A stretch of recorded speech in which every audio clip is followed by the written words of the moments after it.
Well, welcome back everybody. In this video we're going to be taking a look at this Athearn Genesis Big Boy 4014 and Excursion service scheme. This is the new release from Athearn for 2015, so we're going to be taking a look at that. And we'll see what it's like just as soon as I get it unboxed. Well, isn't that just wonderful? Packing peanuts. My favorite.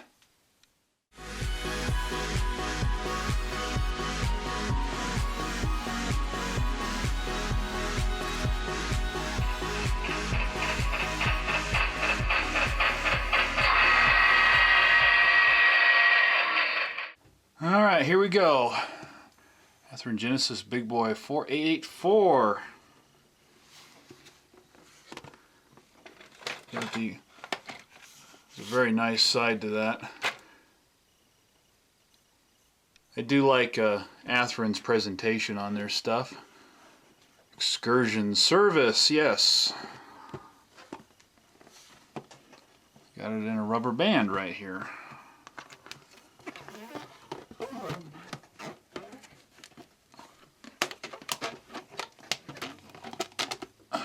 All right.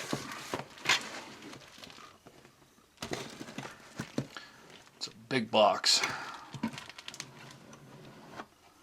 No box fart. So let's see what we have inside here. Some foam.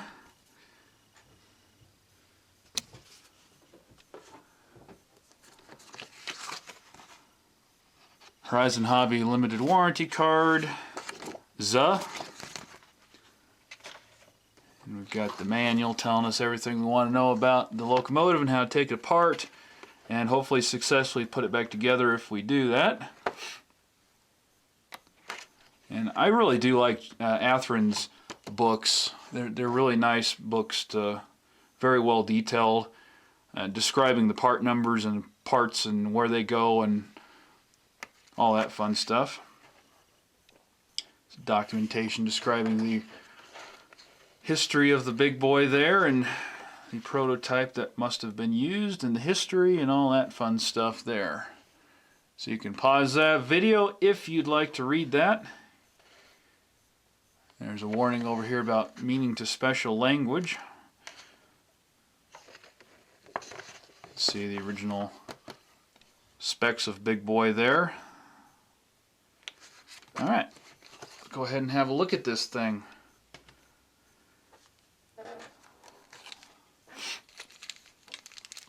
Got some detail parts right here, including a, looks like a coupler for the front. Right there. File that to the side. And we'll take a look at the tender first.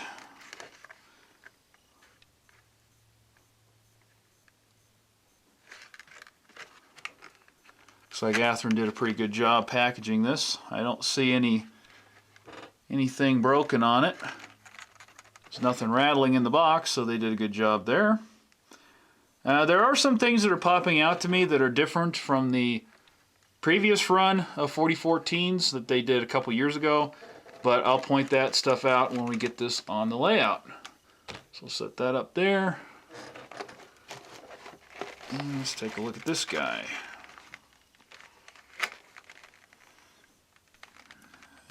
Again, like the last version, this definitely has a good amount of weight to it.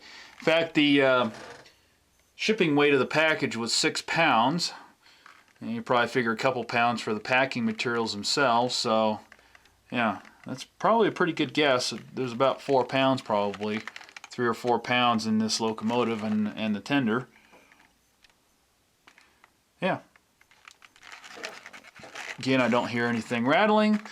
So we'll get him out of the box and we'll get him on the layout, and we'll be back in just a second here.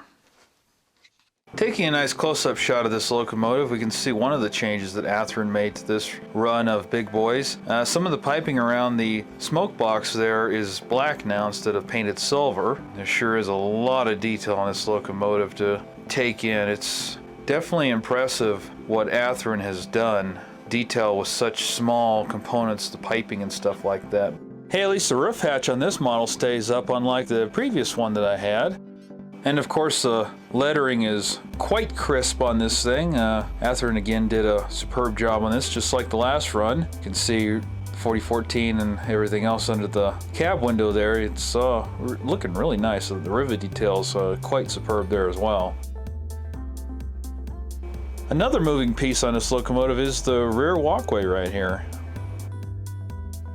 The boiler head detail is absolutely fantastic looking through the window here. It's quite nice to see the detail of the cab. Athearn did a nice job here again. I'm really impressed with this part of the locomotive as well. The other change that I noticed on this locomotive, and I don't recall this being the case on the previous run, the cab is on the inside is actually painted green on this one, which is a really nice touch. And of course, the other side of the locomotive is just as impressive looking as the first side was here. All the piping detail along this side is impressive under close inspection as well. You can see all the bolts holding the pipe halves together, the pipe flanges. It's really nice. It's impressive that they can do that with plastic. It's really amazing that those look so good. You can see up front here the 4014 lettering right next to the headlight right there.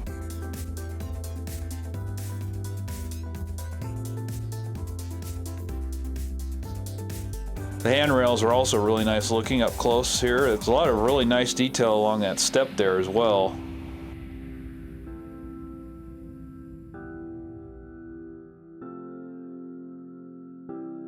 The drivers also look real under close-up inspection. Again, I said just incredible. These are the things you miss unless you really get up close to the locomotive with a camera or a magnifying glass or something like that. It's incredible what they did. The detail on the rods, again, it's just absolutely incredible.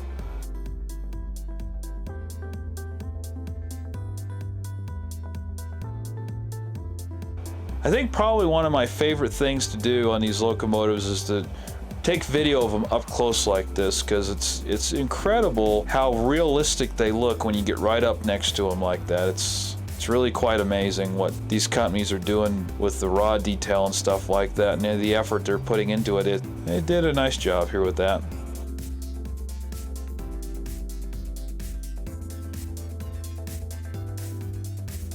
And I'll do a nice run by the top of the locomotive here.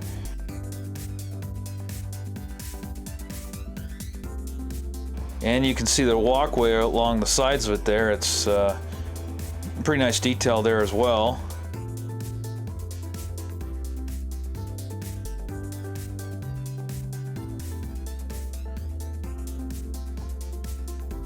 So let's have a look at the front of the locomotive now. See the cow catcher's done quite nice again there. See the hoses are molded into it, but they still look really nice. Really nice rivet detail here again. The Union Pacific 4014 shield there looks really nice. The 4014 next to the headlight again. It's amazing what they can do there. And you got the cover to the smoke box there. Again, the detail is just incredible. And you got the 4014 up there on the. And then you got the 4014 on the number boards there, which are backlit, by the way.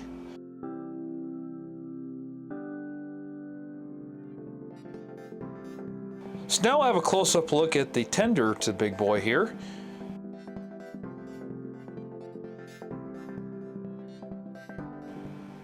First thing that stands out to me that Athearn changed was they removed the fire hose only labeling that was on the side, that big red labeling there, and replaced it with this little placard. Defense Plant Corporation, Grand Junction, Colorado, owner and lessor.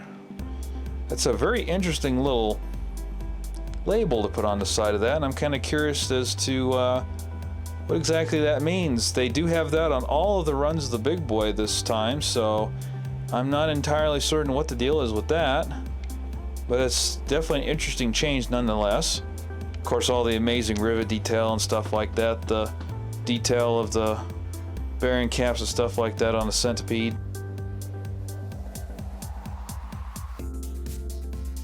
The Union Pacific lettering on the side of this does have a bit of a reflective property. You can see the marker lights are painted red. Top light up there is again red. Of course, you got the backup light and all that wonderful rivet detail. and the McHenry coupler there, which is brown to represent a rusted coupler. And of course, atop the tender is where things get really interesting. This is an oil tender. Of course, the real 4014 is going to have an oil tender. Hopefully it looks like this. If not, Athearn will have to do another run of these locomotives, I suppose. You can see that grate right up there. That's really nice. The dipstick does not come out, unfortunately. I did try. And on the front side of the tender here, you can see the grab irons there, the door detail, and of course the plug for the decoder board at the bottom there. This is a shot most people don't usually do on the tender, so I decided to include it this time around.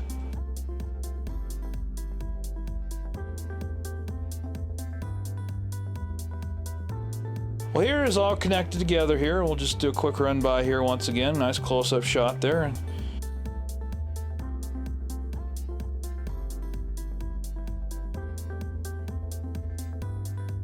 So, well, I think it's time to go ahead and demonstrate the sound capabilities of this big boy 4014. There have been some changes to the sounds as far as I can tell. There's also been some momentum added to the locomotive as well, including some changes to the chuff. Accelerate the locomotive, the chuffing gets more pronounced, louder, stronger. This is the way I programmed the last one. Last one did not have any of this stuff programmed into it, so I'm going to give Athearn a big fat thumbs up for this. Took the time to implement some of this stuff into the decoder, so I don't have to do it this time around. So the first tests here we're going to do is we're just going to run through the sounds individually. We're going to start mixing them together, and then we're going to do a little bit of a run-by with this locomotive and just let you hear the sound, and we'll do some increasing of the speeds, so to speak, and you'll get to hear that momentum and the chuffing and all that stuff taking place there. So let's go ahead and watch that.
So overall, I'm really impressed with what Athearn has brought to the table yet again. I like the changes that were made, and I think Athearn's got a real winner on their hands with this locomotive, but I do have a few problems with this locomotive that I will talk about right now. So it's time to talk about some of my little nitpicky things here, and a couple things that are definitely problems with this locomotive.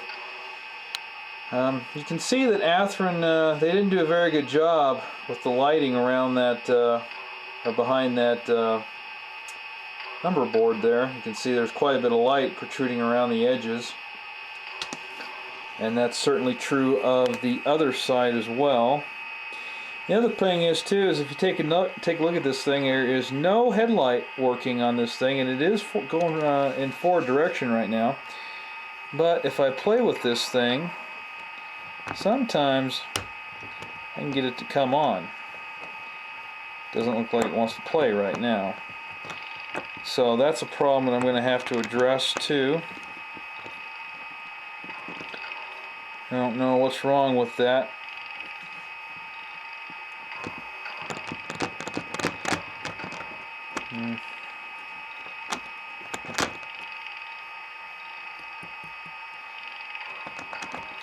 Well, anyway, I did have it coming on for a little bit, but I don't know what the heck it just did there. Yeah, so that's kind of a big problem for me, that the headlight's not working, at least the way it should be. The other thing, the other side of the locomotive, you might have noticed earlier in the video that one of the pipe details, line details, whatever you want to call it, under the walkway here was broken off from underneath there, and I don't know if I did that pulling it out or if it was like that when I got it, but nevertheless it did pop out, or it did break off or whatever, so that's something else I'm going to have to fix. Problem is that there's not really a great place to grab this locomotive that doesn't involve touching the details while you're trying to lift it up, so yeah, can't really say I can blame anybody for that except myself, probably, but who knows. And just one of these little nitpicky things, I guess. You know, Athearn took the time to paint the bearing caps on the trailing truck here silver. They didn't do that on the tender back here, on any of the bearing caps back here. They're all black. So I don't know why they did that. All the models that I looked at, they released the road numbers and the variations between the coal and the oil tender versions are like this. So I don't really understand that. You know, Union Pacific, the guys at Steam Shop are it's pretty typical. It's just kind of standard procedure, I think, for these steam locomotives to have at least silver bearing caps. Even back in the day, in the 50s, and you can go back and see videos of this, they wore silver even back then. So I don't understand that. The other thing too is I kind of wish that the front truck here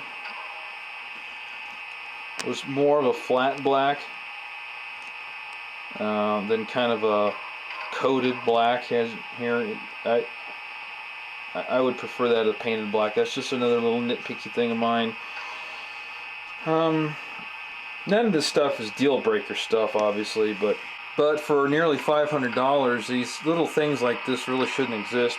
The other thing too is that I find it kind of curious that there is a tremendous amount of gap between the trailing truck and the bottom of the cab and boiler section back here. I don't know why, it's just kind of hanging there. I don't remember if the other one must have been like that too, but I don't really understand why they did that. I guess because there's not really much other way to do it, as you can see right through there. So I think they could have done something to cover that up a little bit. There's quite a few soft, very soft plastics that they could have used as some kind of a gasket or something to cover that up. But yeah, the headlight's really a big deal for me. I'm really disappointed. You know, when I first pulled it out of the package, and tested it, that did come on, but with the dynamo, but it's not anymore, so I don't know what's going on with that. Well, this is my review of the Athearn Genesis Big Boy Excursion Service Edition, or paint scheme, or whatever you want to call it.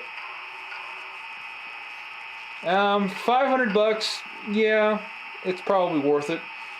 But these little problems here, I hope, you know, this isn't something that's common on these. So, hopefully that's fixable. It seemed like it might just be something loose in here. The thing I do like about this is that the momentum, I'm pretty sure that I had to program that into my last Big Boy. The momentum and the louder chuffing as you accelerate, and then the chuffing quiets down to almost nothing when you come to a stop. Decelerate, it just kind of goes away.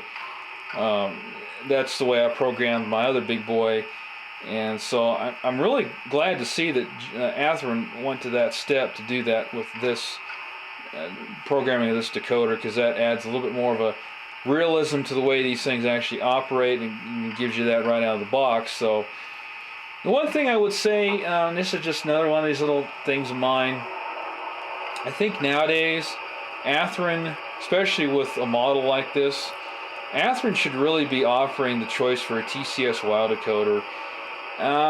You know, TCS WOW decoder and Tsunami, they both cost the same, and in my opinion, and in the opinion of quite a few other people, the TCS WOW decoder is equal or vastly superior to the Tsunami decoder in just about every way. And well, in my opinion, it is superior in every way, but some people might not agree with that, I don't know. But anyway, it'd be nice if they offered that as at least an option, or went to that altogether, because I think they would definitely sound a lot better. And TCS has some really good sounding decoders.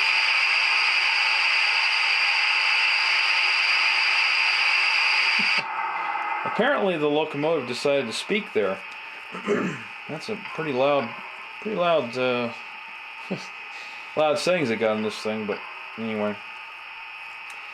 Can't really think of too much more to say about this, so I guess we'll wrap this up, and we'll see you next time right here on the channel. Take care, everyone. Peace out.